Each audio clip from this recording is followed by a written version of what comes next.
Okay, guys, welcome to another weekly Wednesday Team Prosperity meeting. These are weekly meetings that dive directly into things that have either come up during the week or that we know that you guys need assistance with in terms of, breaking down those barriers, getting over those obstacles, getting through those roadblocks in terms of building books of business or building agencies, whatever it is that you're trying to do.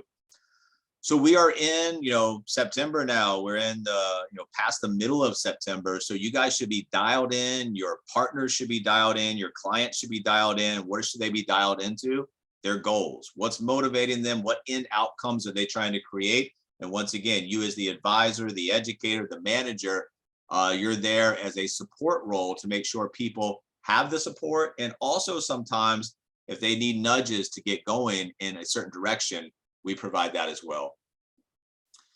Just a quick little note, you want to be finding people in all aspects of your business. This starts with you. You need to be eager for success. You need to go out there and find clients that are eager for success. You need to be identifying partners that are eager for success, because when you have a success mindset and you surround yourself with other people that are exactly like that, there's a huge advantage, kind of like a super brain mentality, where lots of productivity, lots of innovation, lots of efficiency comes from being around that group. So understand, one of the key ingredients that you look for is, motivating factors. Are they success minded? Do they have the grit to see this through?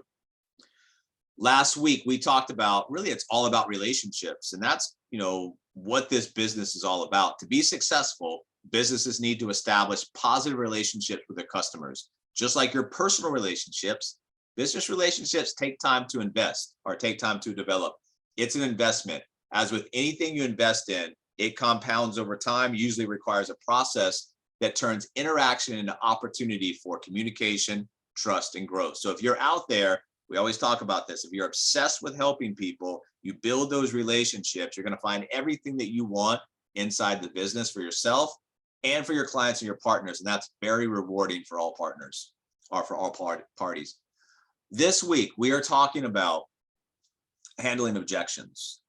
Objections come from a lot of different areas that we'll talk about, but one of the things that we always talk about in our meetings as well as in individual group support is that you need to be dialed into a persona. And part of being dialed into persona helps you understand typical objections that that persona is going to have. And then once you understand the typical objections they have, you can start to preemptively overcome that with some upfront language that breaks down some of those barriers. First thing that we have to realize about objections, they're opportunities. Don't get all upset about objections. If somebody has no objections, they have no questions or anything, that's probably a bad sign. Objections are a way for both parties to get committed to each other. Objections for us are a way to answer questions, clarify anything that's misunderstood, address any concerns, basically getting us to the point where both parties are comfortable with moving to that next action step. Part of people's objections are going to come from past mistakes. So, we all, the older we get in life, we have more regrets. I should have done this. I should have not done this. And some of the objections that you get are from people making mistakes in the past. They don't want to, repeat those mistakes. They don't want to look foolish again for some purchase they made in the past, some piece of exercise equipment or something that ended up being a towel rack. So you have to understand that part of the objections comes from somebody's fear of making a mistake and looking foolish. But that also comes back to the point, they can do whatever they want today. So yes, they want to avoid mistakes. They want to avoid looking foolish. I understand that, but we also have to understand that we are driving the car. We are steering the ship. So they can do whatever they want to do today, but today's actions and today's decisions either create more future regrets or eliminate some of those future regrets. So understand, the regrets of the past can't do anything about. The regrets of the future, you can start today, make action steps towards eliminating those.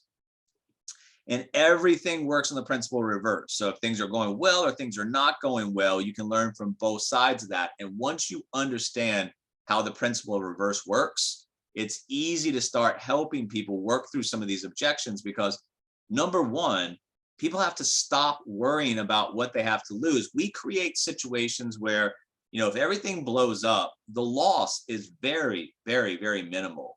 However, the other side, what we have to gain is so monumental and epic that, if they're concentrated on this little thimble versus this whole ocean of opportunity, you either have to be able to walk them through that, or you have to cut the conversation short. Because remember, worrying is basically just praying for stuff that you don't want to happen.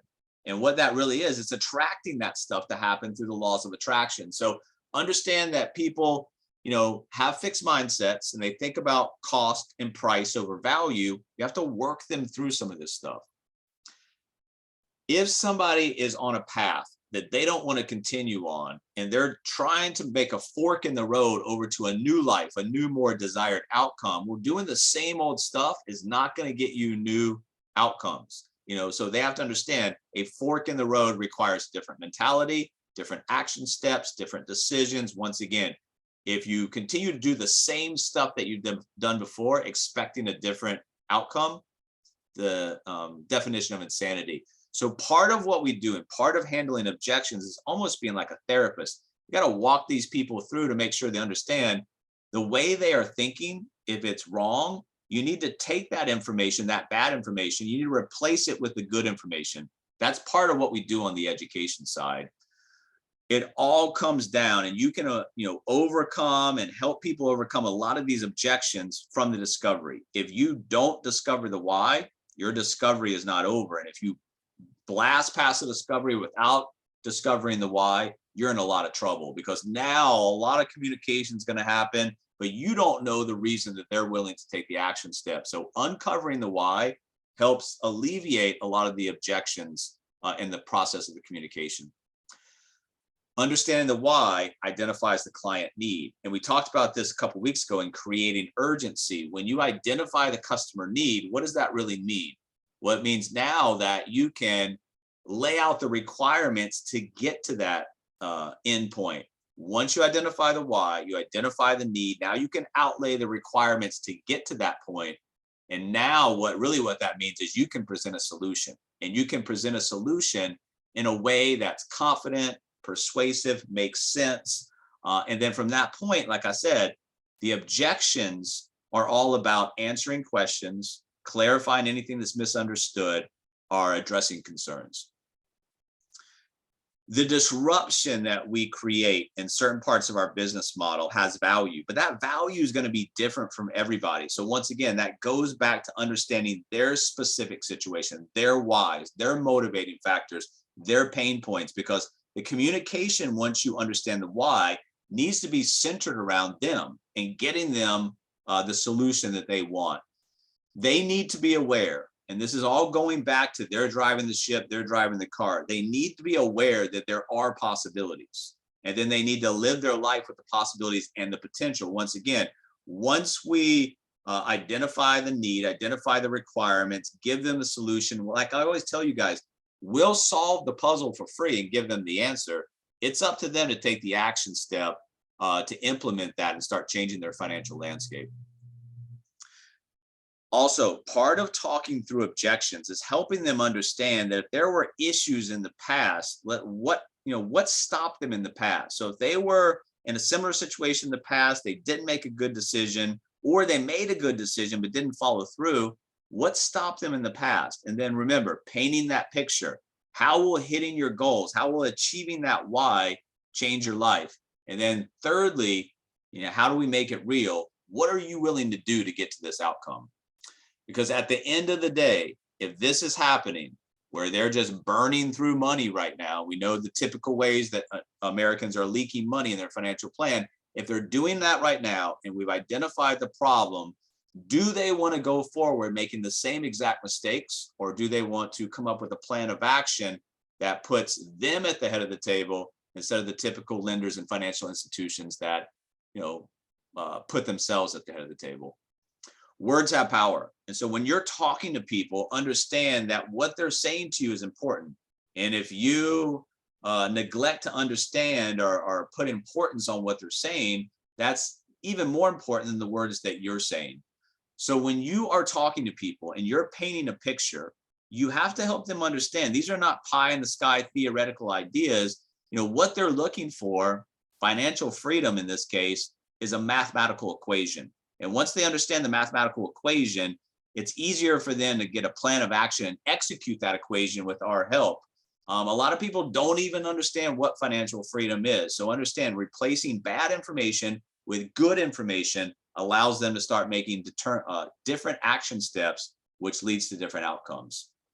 So handling objections. When you get objections, you need to stop, because glossing over those or not giving the importance or the value of an objection is detrimental in the process. So when you look at trying to get over that wall to an end destination, whether that be a sale or whatever it might be, you've got to go under, over, around. You've got to make sure you're handling these objections, because once these objections are handled in a clear, concise, articulate way and there's none left, guess what?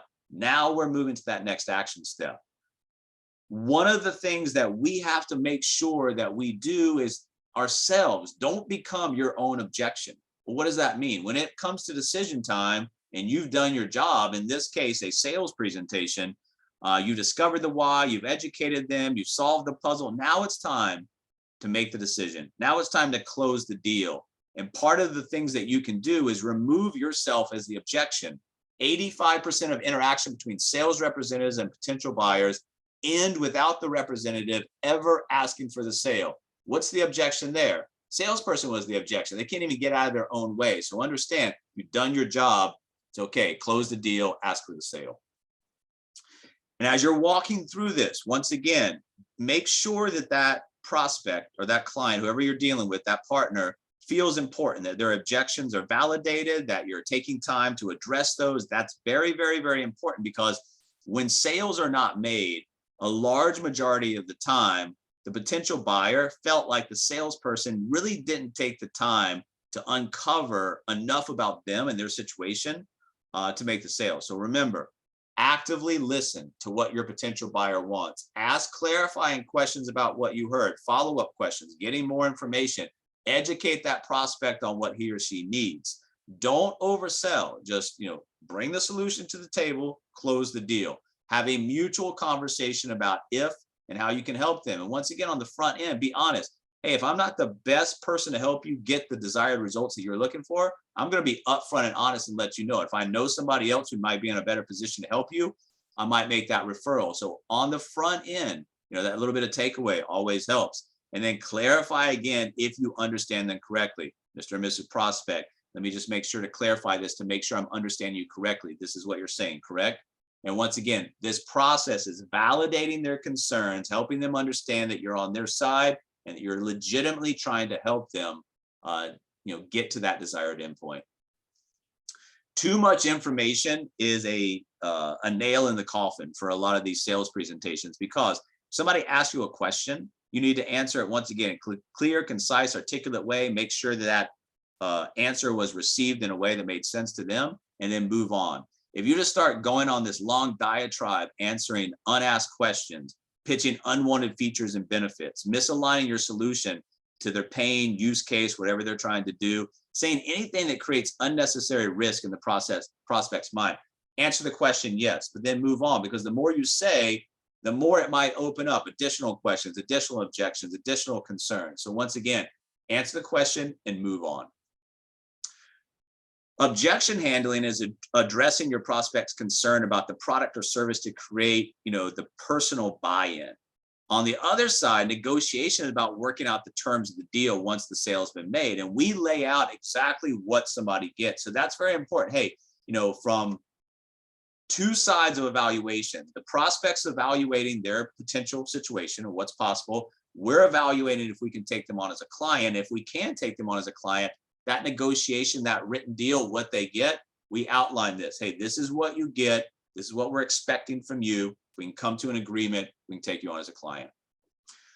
We've got a Brian Tracy video in the Facebook group. You guys might want to review that. But objections, remember, stop the client from buying, stop you from selling. So the typical objections, once you learn, the kind of the carousel of those typical objections, it's easier to preemptively, like we talked about, start to overcome some of these. So the 9, typical objections, unspoken, excuses, malicious, request for more information, show off, subjective or personal, objective, factual, general sales resistance, and last ditch. So there's a great, like I said, Brian Tracy video. I encourage you guys in the group to go in there and find that video. I'll repost that today in the comment section with this. You guys have that. But once again, once you start to understand typical objections, a lot easier for you to work through those. Buyers object because of lack of knowledge. So we start with the education process to overcome a lot of that. They object because they have a specific worded concern that you haven't addressed yet. They object because they have a hidden agenda that you haven't uncovered. They object because they have a perception issue, or they object because it's unclear communication. Once again, working through a lot of this and helping identify what the objection is, working through it, making sure that it's resolved, moving on to the next objection till there is none left. When there's none left, the action step is taken. So how do we handle sales objections like a professional? Remember, this isn't, when an objection is made, it's not a personal attack against you most of the time. It's just most of the time a request for more information or clarification. So practice active listening. Don't, when someone has an objection, let them go all the way through, and even let them have a second or two of dead space after they're done to make sure they are finished. You don't want to cut somebody off when they have an objection, because they take that, in a negative way. Repeat back what you hear. Mr. and Mrs. Prospect, this is what I'm hearing from you. Is this correct? Validate your prospect's concerns. Hey, those are valid concerns. Those are valid objections. Ask follow-up questions to get more clarification. Leverage social proof. People lie, numbers don't. We've got a lot of clients making, incredible strides towards endpoints they desire, and it's all online. And once again, as your agency builds, encourage that user-generated content, testimonials that can do that job for you.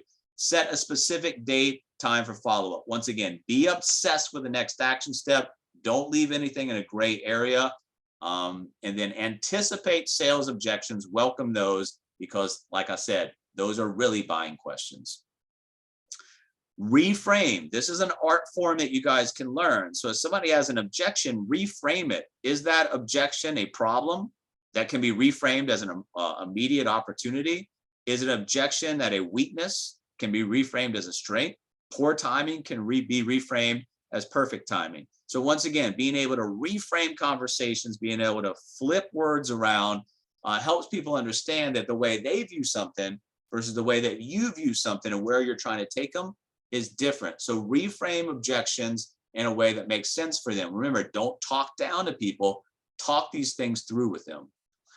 Welcome your prospects' objections. Once again, these are most of the time buying questions, and when they're answered, you can move on to the sale. And then ask them, as you're working through, if you've answered some, or if you've rebutted, gone through some objections, and you're to the point where, you think that you're ready to close, what part of the concern do you feel is still left unaddressed? They will let you know. And if there's nothing that hasn't been addressed, once again, you're working through a cycle of communication down to an endpoint that leads to the next action step.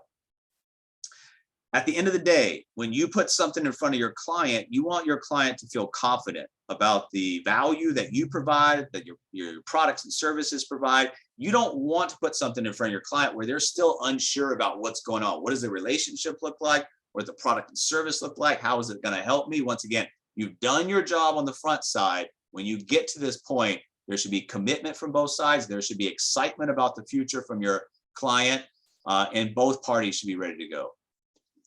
This creates qualified people, whether it's qualified clients coming through your book, whether it's qualified partners coming through your agency. The qualification process starts at the very, very beginning. And the quicker that you can get rid of people that aren't qualified, the easier this process becomes, and the less that you're dealing with objections on the backside from unqualified people that you should never really even be answering in the first place. You should have disqualified them early on.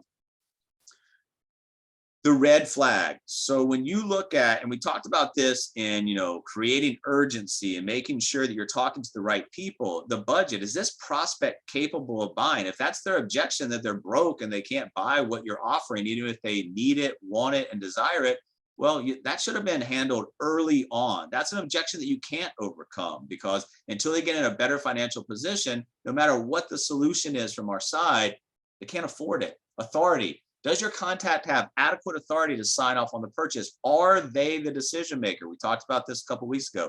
Need. Does the prospect have a business pain, a personal pain, a financial pain that you can actually solve? And then once again, a timeline, creating senses of urgency. What is the prospect? When is the prospect planning to make the decision, planning to buy? You have to have these things. And once again, if these things come up, these are, red flags and disqualifiers. The quicker you identify these and the quicker you get rid of these people, the more time you have to spend with people that are actually qualified. And one of the last things I want to talk about today is just generally stay away from people that are going to just waste your time. So the shopper, these are people that are constantly looking.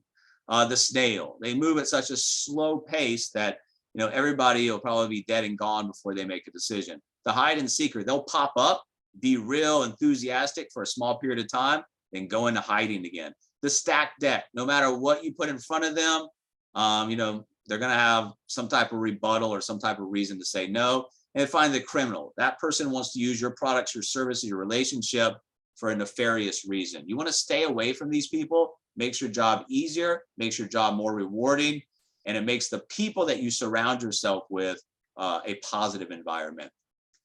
You need to pick your approach. And like I said, the best approach to handling objections is having a good offense, having a preemptive approach to overcoming some of those typical objections that we know that align with the persona that we're talking to.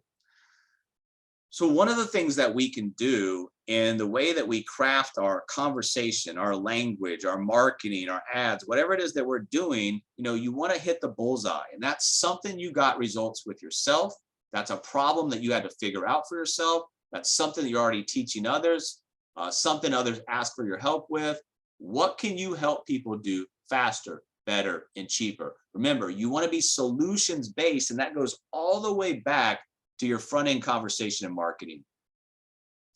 When you're structuring language, when you're structuring written, oral, verbal language, whatever it might be, there's kind of like a structure to it. The hook, the big, bold promise, the story, how you discovered this method, the big thing, the bird's eye view, the aerial point of view. And then secret number 1, 2, and 3, the false belief, preemptively overcoming those false belief objections about why they can't achieve their goal. And then you introduce the offer. How do you help people implement what they've just learned? That one big thing, that's the method that we use to help people reach their goal. People must believe that your method will work for them. Otherwise, they're not going to listen. They're not going to buy. They're not going to participate. Once people believe that your method will work for them, once again, that goes back to being dialed in a persona, talking to the same types of people all the time. They will pursue the means to implement that method. The expert secrets. You are the expert. You must remove any objections or roadblocks that prevent people from believing you're one big thing. Those false beliefs that people have make them think they can't achieve their goal with the method that you teach. Remember, a lot of that comes from bad information, fixed mindsets. You can remove those on the front side. Once you've removed all objections, your big thing must be true, and they are ready to take the next action step. The time to introduce your offer is right there. What we do takes people from confusion to confidence. And really, what does that mean? We talked about this a couple of weeks ago. That creates peace of mind and control for the future. Do you guys understand what financial stress does to people, relationships, productivity? Even for employers, if you have an employee that has financial stress, that's 24/7. That can be as bad as having somebody with addiction, alcoholism, drug addiction working for you. Because that stress of how am I going to pay the rent? How am I going to pay the mortgage? I'm 2 months behind on the car payment. That causes a lack of productivity. That causes stress. That affects the other spaces in the wellness pie. So understand what we do has huge impacts on not just the financial space of wellness, but all around. And then once again, helping people overcome those typical false beliefs. We have exact answers, works with different situations based on proven results. These 3 things right here start to that 1, 2, 3 design. This language starts to help preemptively overcome objections. So understand what you say on the front side, what you say on the middle, and what you say on the close is all designed to help people understand and then overcome fixed mindset beliefs bad information and those typical psychological objections that hold them back. And this is the last thing I want to talk about today. You're solving. And solving in objections means that you support the buyer's concern, you obtain the real reason for the concern. If it's a shallow concern, then you need to dive a little bit deeper to find the real reason for that concern and listen to the reason in full, validate the understanding of the issue. Don't just gloss over it. Understand, validate their concern. And then once again, explain how you can solve the concern. So we'll continue each and every week, guys, to dive into your business on the book side, the agency side, the different roles of marketing, managing, educating, sales, to continue to help you guys build your business and get in a position where this thing really takes off and you are having the impact that you thought and you hoped that you would.